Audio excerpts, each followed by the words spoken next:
Hi, I'm Mike, and today we are going to replace that toilet handle. Hey, if this is your first time here, don't forget to hit the subscribe button below so you don't miss anything.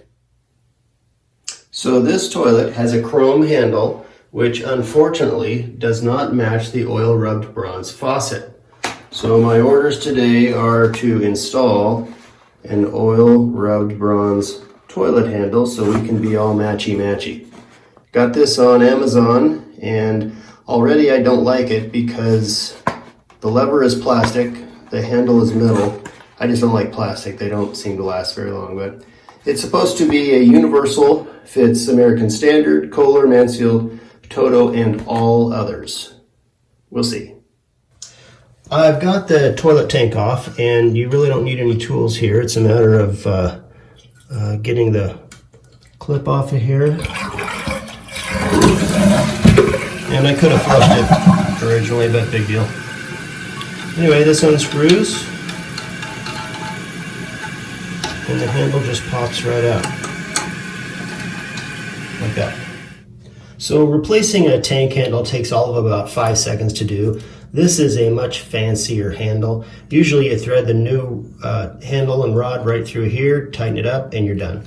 This has a couple of options that allow you to mount the handle on the side, in the front, on the right side, vertically even. So that's all done by these little clips here. So you pull this clip off, and then it comes apart, and you can adjust the angle on these to whatever, and then put the clip back in. And same thing for this. So these little clips come apart, this comes out, and the handle mounts separately, and then we're going to put the arm back on.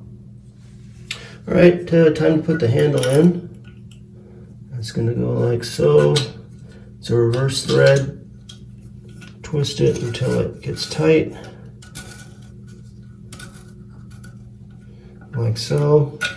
And then this next piece is the elbow piece. The directions say to mount this at a 30-degree down angle. So it comes like this, but a 30-degree is about like that. That may be a little too extreme.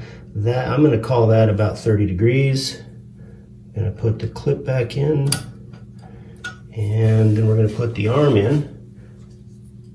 The arm is sits on top like so. So I'm going to turn the water off and flush the toilet here just so I don't get a whole bunch of messes.